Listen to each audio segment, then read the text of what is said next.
Good afternoon. I'm Abe. And I'm Frank. And today we're adumbrating the second half of Chapter 41. The American people face a new century in Kennedy, Cohen, and Bailey's The American Pageant textbook, or the middle of Chapter 41 if you're using the 15th or older edition. Please note that this is the final video in the American History series. After watching this, you will know all of American history like the back of your hand. It's true. Anyways, the so-called Tea Party emerged and accused Obama of promoting socialism and of unconstitutionally controlling people's lives. Obama's ratings began to decline, but he did manage to obtain approval of an $858 billion package for extending unemployment benefits and tax cuts. In 2011, the federal debt approached its $14.3 trillion limit. Usually, the limit would simply be raised in this situation, but Republican John Boehner refused to raise the limit until Obama endorsed a long-term plan for debt reduction. Eventually, Boehner and Obama agreed to increase the debt ceiling in exchange for massive spending cuts and no tax increases. Now, Frank, can you tell me about foreign policy under Obama? Oh, you bet I can. Obama began to scale back America's role as the Middle East policeman and withdrew all troops from Iraq by 2011 and Afghanistan by 2014. These actions, along with Obama's efforts to create arms control agreements, earned him the Nobel Peace Prize. Though Obama scaled back the use of American troops, America was far from detached from the Middle East, and Obama scaled up the use of drones and managed to oversee the operation which killed Osama bin Laden. Obama also attempted to shut the Guantanamo Bay detention center, but here his efforts were blocked by congressional Republicans. Abe, tell me about the 2012 election. Who was in it? Who won? We will never know. Just kidding. I'll tell you.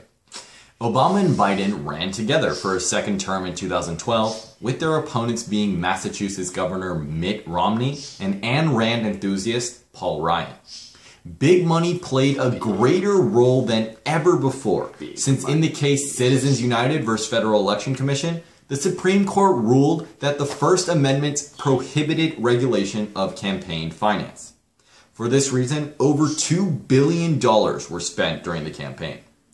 When Election Day rolled around, Obama won a decisive victory of over 5 million votes. Now, Frank, can you tell me about the stalemate in Obama's second term? Well, Obama hoped that, now that Romney had been defeated, the opposition of the congressional Republicans would diminish. Unfortunately, Obama still faced gridlock and stalemate throughout his second term. The federal debt once again approached its limit, but this time Obama refused to grant any concessions to the Republicans who were blocking it being raised inside the Senate and Congress.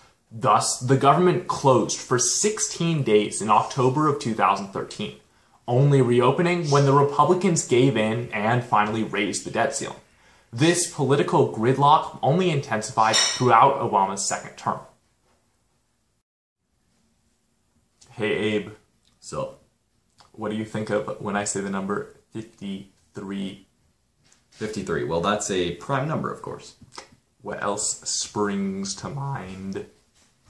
Well, I guess it's also the number of million of Latinos in America in 2012. That's true.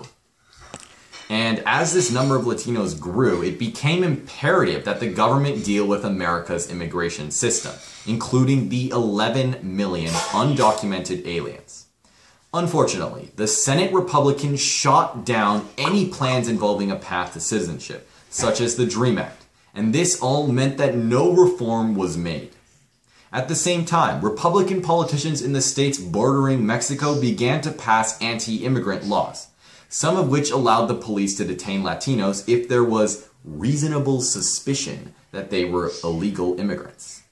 Unfortunately, life for the minorities became even tougher with the Shelby County versus Holder decision of the Supreme Court, which repealed Section 4 of the Voting Rights Act and thus cleared the way for southern states to reintroduce Jim Crow-era laws. According to the New York Times, throughout Republican-controlled states, polling places were being moved out of African-American neighborhoods. Voter IDs, which many black and Latinos did not have, were being made compulsory, and countries were being restricted to give minorities less electoral power. You mean counties?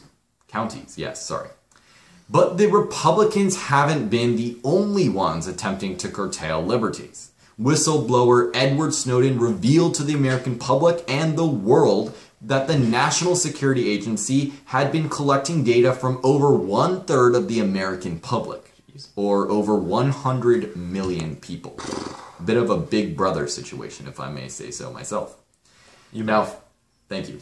Now, Frank, can you tell me about the gridlock under Obama's second term? Oh, I would love to. Obama's approval rating sank to a disappointing 40%. Many Americans were unsatisfied with the Affordable Care Act, scared about the outbreak of Ebola, and the continued spread of the Islamic State in Iraq and Syria, also known as ISIS or ISIL. After the midterm congressional elections, there were three prevailing sentiments among the American people. First, Congress and the White House would miraculously begin to compromise, which didn't happen. Second, Obama would bypass Congress and do whatever he wanted with immigration, international affairs, and environmental policy, which really hasn't happened. And third and finally, Obama would stop contending with many issues and use them to demonstrate the Democrats' core values for the election of 2016, which remains to be seen. Abe, at the beginning of chapter 1 of this book, I told you to take it away. Now it's time for you to do whatever the opposite of taking it away is. I will gladly do so. So in this last section of the American Pageant, Kennedy gets a little nostalgic that he has finally finished his story, his great story of American history. So basically he just lists a collection of generalizations about how strong and great America is. I must say, by and large, these generalizations are true. America remains one of the most influential nations on the globe, and our advancement in science and technology continually proves to the rest of the world that nothing beats American ingenuity. Thank you for watching. Please like and subscribe. And comment down below if you have any questions whatsoever. And as always, we'll catch you guys next time. Well, I don't think we actually will. No, we will. Next year, we'll be shifting our attention to the realm of psychology, as we're adumbrating the Myers AP Psychology textbook. We'll teach you all those Jedi mind tricks you've always wanted to know. Of course. You love history class. I love history class. See? We'll catch you guys next time.